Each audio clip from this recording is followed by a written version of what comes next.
How's it going, guys? Welcome back or to the channel. My name's Mike, and today we are doing my 6-month review on my 2021 Nissan Rogue SV front wheel drive. And I've had this thing since about February the 3rd, 2021, and it is now July the 1st, so it is just about 6 months, and I've hit 10,000 kilometers just 2 days ago. So I think it is a good time to do a sort of like a review and a catch-up of basically all the different issues and all the different problems that I've had, as well as all the different things that I enjoy about the vehicle.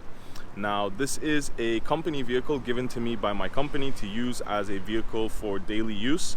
I take it home, I use it every single day. Nobody else uses it. It's literally my vehicle. I take it home and I use it. The only difference is I didn't pay for it. It's provided to me by my company. That being said, I'm making this video for everybody out there like you that is looking to purchase one of these or is looking to purchase a Nissan Rogue of any different trim level and wants to know basically what it's like to live with, what it's like to have, and what issues may come up, and just basically what the vehicle is like from a real life perspective, because the salespeople will tell you all kinds of different things. I don't work for Nissan. I'm not here to sell you the vehicle, and I also don't hate the vehicle. So I'm going to give you an honest feedback of what it's like living with for the past 6 months. So let's get right to it.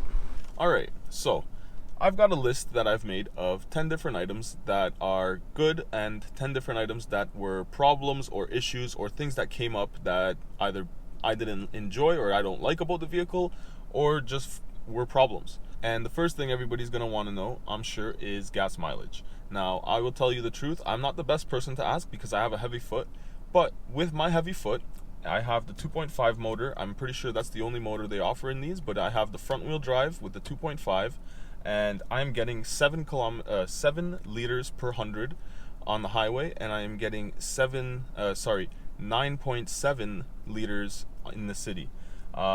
I will try to do the conversion for you guys for everybody in the States, but mine reads in liters per 100 kilometers. Right now, you can see it is reading right at 10 liters per 100 kilometers. Let me see if I can get the camera in there for you guys. So you can see I'm getting 10 liters per 100 kilometers currently. And if I switch through, this one was for the last 13 kilometers I drove because I just filled up. I'm getting 11.2. So it's not amazing, it's not the worst. The best that I have seen is 7 per 100 when I am on the highway. I have taken this on a longer drive. It's not really a road trip, but it was a 7-hour drive, around 600 kilometers round trip. And when we finished the trip, I was averaging 6.9, so 7 kilometers per 100. And I would say that's okay, that's decent. It's not amazing, but it is pretty good.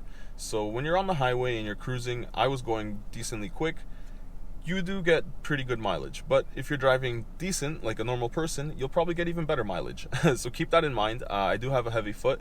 So in the city, it's around 10, and on the highway, it's around 7. I will try to do the conversion for you guys and put it down in the bottom of the video for you, for anybody in the States, and just so you can actually know what's happening and what I'm talking about. But yeah. Let's move on to the next thing. So the first thing I'll mention is the seats. The seats are the regular seats that come in the Rogue. They're not the leather seats. They're not upgraded seats. They're just a regular. This one is manual. This one on my side is actually powered. But they are actually very comfortable seats. They are quite plush. They give you a good amount of support. And these are what they call the zero gravity seats. And what the zero gravity seats basically are is they have 15 pressure points in different points on the seat that activate your body, or activate pressure points on your body to help stimulate your body and help to energize you and stimulate you to actually keep you awake and keep you alert while you're driving, especially on long drives.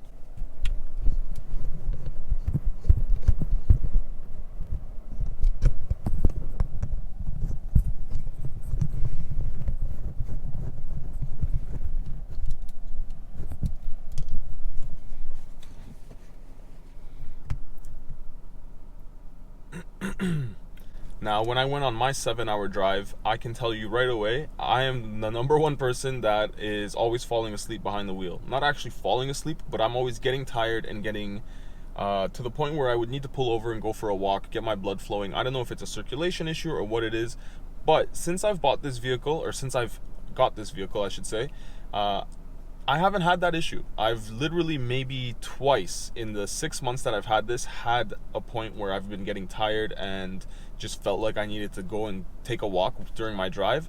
And that's only been because probably I didn't get enough sleep the night before. But every other time, I haven't had the issue. I haven't felt tired. And in every other vehicle that I've had, I get that all the time. And I think it's because you just get very comfortable in your position and you just kind of zone out and you start not thinking about anything but driving, and you kind of start to pass out. Not pass out, but get tired enough that you start to zone out. And that's dangerous because at that point you're not watching your mirrors, you're not looking around you, and that's why I say I like to pull over and go for a walk, get the blood flowing, and that honestly helps me stay alert and stay awake for the next hour. It's only if after about an hour and a half or 2 hours of driving on continuous drives that I start to feel like that. And I'll tell you right away, I haven't had that once in this vehicle. It actually does help a lot. These seats are pretty comfortable, and I will tell you, they do keep you alert. I haven't felt tired. I have felt more energized and more less drained after getting out of the vehicle and after going for a long drive than I do in other vehicles. And I will honestly say I was very surprised by that, and I wasn't expecting that. I thought that it was just a gimmick and just a marketing thing, because I went to school for marketing, so trust me, I know they will tell you anything to sell you something. But that was honestly one of the main things that I was surprised about this vehicle, is how well the seats actually work and how well they're comfortable and how comfortable they are and how well they keep you alert. Next thing that I'll mention is the camera system. The camera system is actually great. You have a 360 view camera, you have a front view when you're actually not in reverse, and you can also pull up your passenger side curbside view, or kind of like almost, it's not a blind spot because it doesn't show you behind you or beside you, it just shows you more for parking and aligning the vehicle. So you can see there the lane, you can see kind of where the vehicle is, and it gives you a little bit of grace where that line would be, so that you don't actually touch your wheels on the curb or whatever the issue is, or wherever you may be parking on the side of the road. And same thing, you in the front you have the lines, and they move with the steering wheel, so that's nice because it also shows you where your wheels will end up. And if you want, you can pull up the front camera as a full camera. To get the reverse camera, you do actually have to put it in reverse, and you get the same thing. You get a 360, you get a full reverse view there, and if you press it again, you will get your side view, and you will get the full reverse behind you. The camera system is honestly really good. Personally, I don't really use it when I'm reversing. I more use it when I'm pulling into tight spots in a parking lot, and I'm kind of just making sure that I don't touch anything like a curb, or if I'm pulling around another car to make sure I have enough clearance. I'm used to using my mirrors when I reverse, so I personally like using my mirrors. I do use the camera to get the distance at the very end, just to get it nice and close wherever you're parking. But honestly, it's a great camera system, and it works flawlessly, except for one issue that I've had with it, which I will mention in the next part of the video. That is the part that I talk about the few things that are not great, not the best, and things that I don't really like, and issues and problems.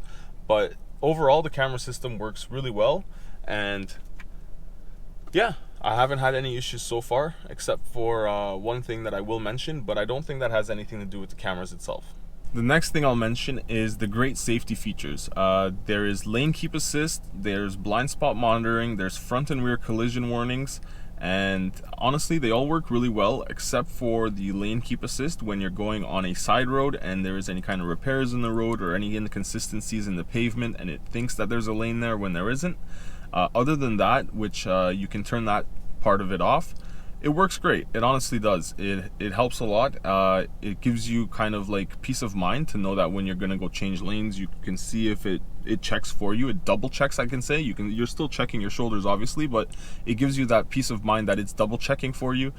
The rear camera will give you about 180 degrees of view, so you will get that cross traffic alert, and it's nice because if anything comes into your way, even if it's probably 2 or 3 spots over and you don't see it yet, it'll alert you before you pull out, which is very helpful in parking lots because a lot of times people don't like to stop. Even if they see you pulling out, they just like to keep going. And the sun went down a little bit, so I can finally take my glasses off.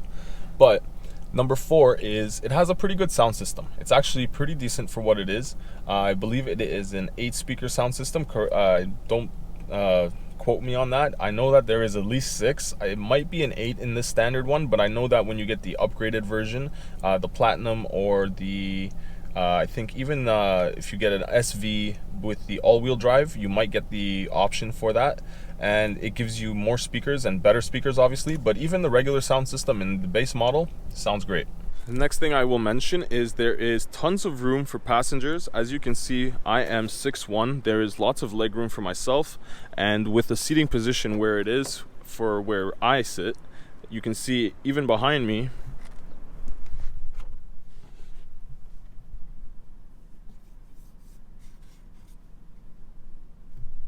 there's tons of room. And honestly, it's not that bad. You can honestly fit probably 3 good sized adults in the back here, because you can see my shoulders don't actually go that far over into the center, so you can fit probably almost 3 adults back here. And the leg room is very good. I can't complain at all. And the reason there's so much leg room is they actually reduced a little bit of room in the trunk from the previous generation of Rogue, just to give you a little bit more room for passengers, and it definitely does help. And while we're back here, I will mention the climate control actually works really well for the rear passengers as well as the front passengers. I've had some people complain about the climate control not working that great, or the AC not working.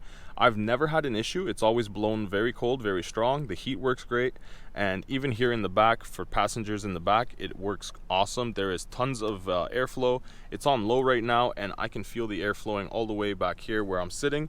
So it is good, and if you turn it up, then definitely they are gonna have a nice comfortable ride in the back. The next thing I'll mention is you actually do get a nice, quiet, comfortable ride in this vehicle as well. I've mentioned about the seats, they are comfortable. The back seats are pretty comfortable as well. I just sat in them right now, so I can tell you they're pretty much almost just like these, except they don't adjust. And it is a nice, quiet, comfortable ride. The suspension is good. You don't have any kind of road noise or any kind of bumping or knocking or anything like that from the suspension. When you go over rough terrain or off-road, something like a gravel road, not actually off-roading, but if you're going on a gravel road or a side road or something like that, it handles it very well. It doesn't have any issues. Like I said, I don't even have the all-wheel drive. I have the front-wheel drive. It's still fine, and it honestly, it drives great. Even around corners, you feel like you can take a corner a lot quicker than you would expect it to, because it doesn't have as much body roll and it doesn't actually shift as much as you would think. It actually is very well weighted, and it handles the road very well. And my next point is it is actually very fun to drive. And that's one of the things I really enjoy about this vehicle. It is fun to drive. As you can see, it has a flat bottom steering wheel, so it is kind of sporty. It has the paddles here. You also can shift using this if you want to change gears, but it is fun to drive. It is a nice vehicle to drive. I enjoy driving. That's something that I like to do. That's just one of my passions. I like vehicles and I like driving, and this is something that is fun to drive. I've driven a lot of vehicles. Some of them are just boring and you don't want to drive it again. But no, this one actually, it is enjoyable and it keeps you coming back. And number 8, it has a very intuitive driver interface.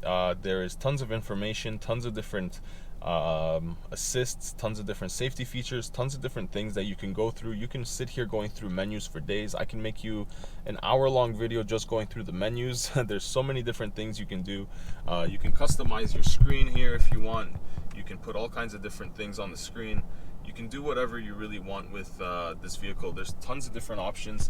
So whether you want to have a digital speedometer in front of you, or you want to see your trip, or even if you want to plug in your iPhone or your Android and you want Google Maps to come up, or you want to use any of those kind of streaming services that you have on your phone, all of that stuff is integrated. You have Apple CarPlay.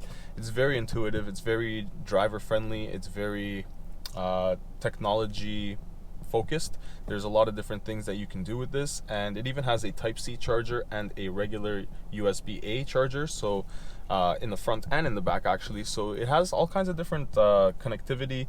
I believe you can even get a wireless Apple CarPlay in the SV Platinum, or sorry, not the SV Platinum, the Rogue Platinum.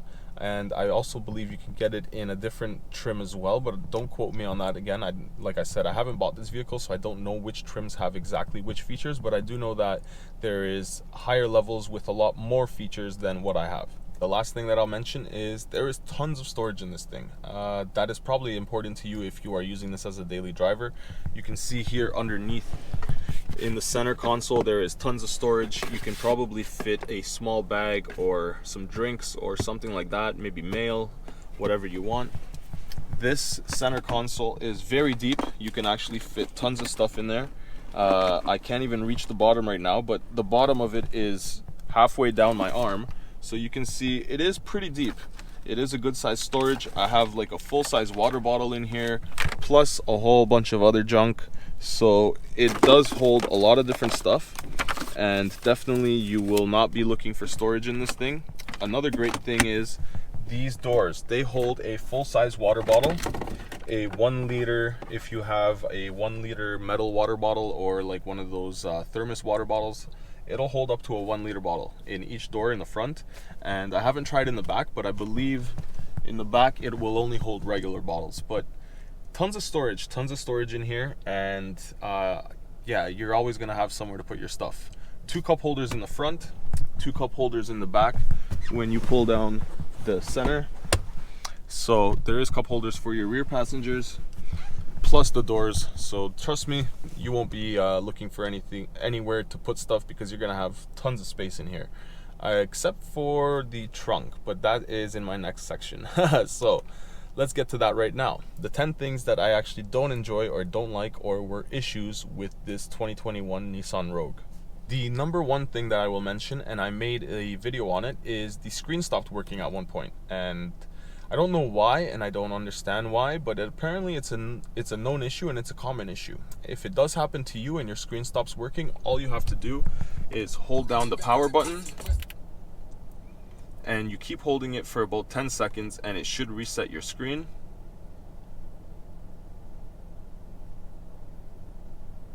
There it goes.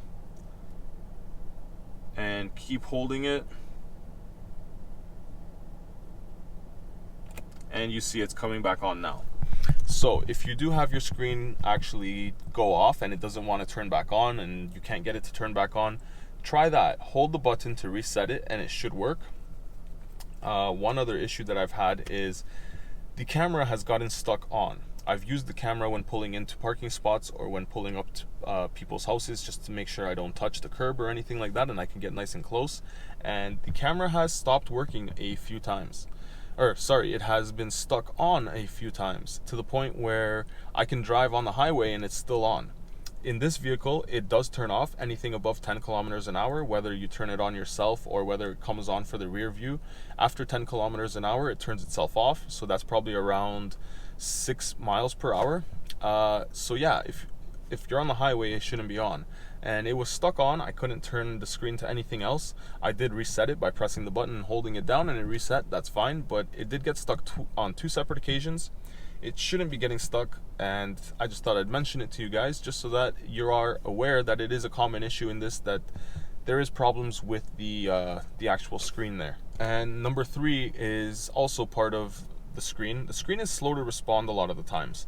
If you plug in your phone, or you just want to use music and you want to switch through different things, you want to go through your playlist, or you want to go through different things, whatever the case may be, it takes a long time, because it has to load and it has to think and it has to do its thing. And if you click too many things at once, it just shits itself, and it kind of goes into like a freeze mode for a second, and you have to wait probably around 5 seconds for it to unfreeze and catch up and do its thing and go to the next page. And I find it to be quite annoying. I honestly don't know why it does that. I guess it is because it is not the best quality. I don't know what the case may be there, but it probably has something to do with the screen staying off, and those issues are probably connected. It has something to do with the interface there. I don't know exactly what it is, but like I said, it is a common issue.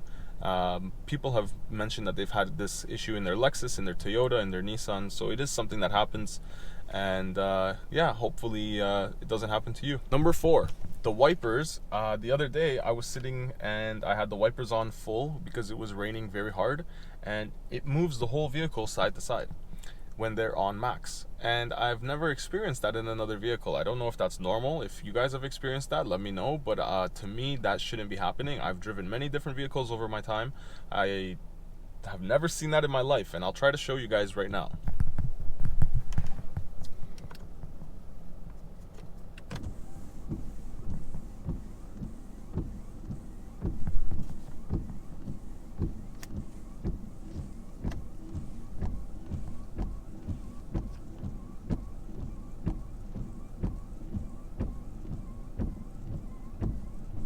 So it's a little bit hard to tell on camera, or a little bit hard to show, I should say, but believe me, it is shaking the whole vehicle side to side, and I've never experienced that in my life. So I just thought I'd mention it to you guys because it's kind of odd. I don't know why it's doing that. I think it should hold a little bit better in place, but maybe it's got some really strong wipers. I don't know. One other thing that I will mention about the build quality is this part of the roof.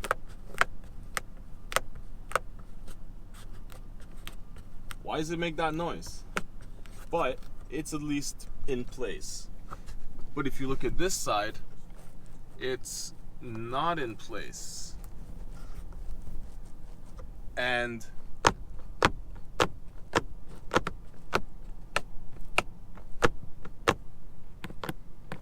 the first time I noticed this was when I used the light.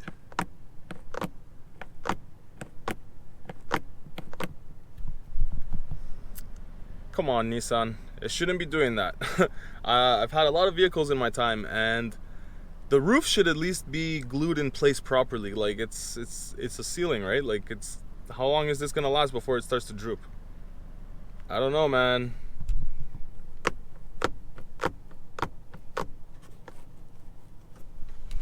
Just thought I'd mention it to you guys. Maybe I'm nitpicking, maybe I'm being a little bit too picky on these things, but these are things I've noticed while living with it, and things that I haven't noticed on other vehicles, and I thought that I'd mention them to you. The next thing that that I've noticed, or that I don't enjoy, is how small the trunk is. Now, you can see my trunk is quite full. It is actually full as you can get it. And if you look, 2 soccer balls here. How many more soccer balls can you get? 1, maybe 2 more. So the trunk is like 4 soccer balls deep. I know that's a weird way to measure, but it's an easy way for you guys to see visually how shallow the trunk really is. It's not that deep at all. And the issue with that is I carry a lot of stuff. I use this as my daily driver, and I use this for work, and I carry a lot of different things for work. And unfortunately, there's not that much room here for me to carry my stuff. The next thing I'll mention about the trunk, which is a little hard to show, is the floor is actually sloped. So the floor here isn't level. It's actually tilted back a little bit towards the exit. And that is so that when you put the seats down, everything is nice and flat, and you have one solid flat surface, and you don't have a step in the middle, which makes sense. But for daily use and for everyday use, everything slides right to the back. As you can see, like, there's room over there still because everything slides over here. Like, there's this big gap here. Like, it shouldn't be like that, but that's just one of the little things that I've noticed that I don't enjoy, that I have to deal with, and I just thought that I'd mention them to you so that when you buy it, you know what you're getting into. Now, the next thing I'll mention is remote start, and it only works about half of the time. Now, you'll see I'm not that far from the vehicle.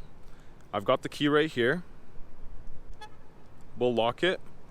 Now it's locked. We walked away, we're done, we're doing our thing. We went to the mall, now we're coming back. So, to remote start it, you have to lock it and then hold the remote start button for 5 seconds. But it doesn't always understand that you're holding the remote start button. It always reads that you're pressing the lock button, but it never reads that you're pressing the remote start button. It actually takes like 2 or 3 tries. So let's see if it reads it this time.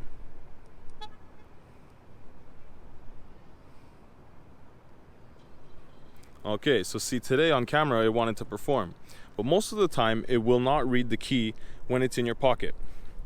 And the issue with that is the remote start won't work, and then you'll have to go out and you'll get closer, or you have to go out and get a better line of sight, or whatever the case may be. And most of the time I'm just trying to start it in front of my house and it doesn't want to start. Now, the other issue that I've had is the key will be in my pocket just like so, and I'll try to get in the vehicle.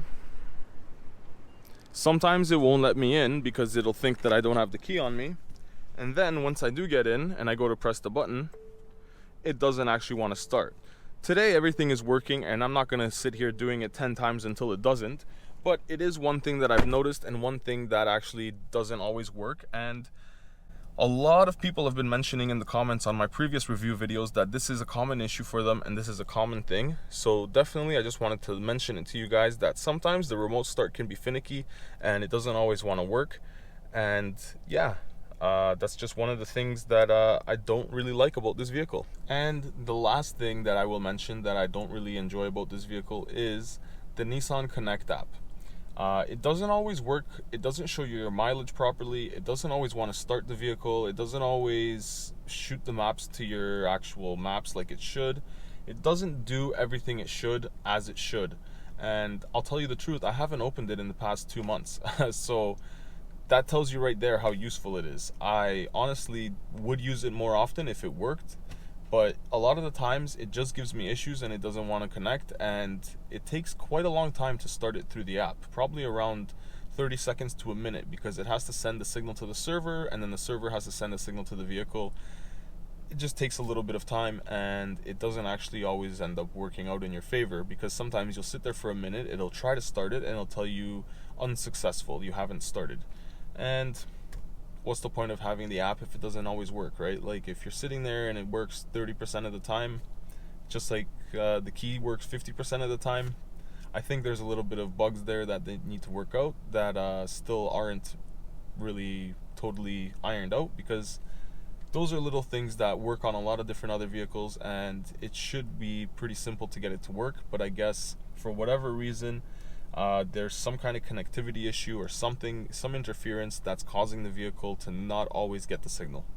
That is pretty much it, guys. That is my 10 things that I like and my 10 things that I don't like. Like I said, I know I'm probably being picky, but I wanted to give you guys a real world example, a real world review of what it's like to live with. I didn't pay for this vehicle, so I'm totally being unbiased. If it was a piece of crap, I'd tell you it's a piece of crap. I don't make any money from Nissan. I don't work for Nissan.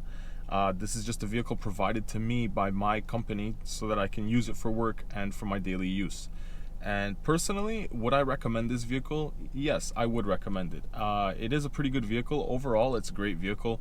There is a few little minor things here and there, but no vehicle is perfect. And for the amount of money you're paying and the features that you get, I think this thing is awesome.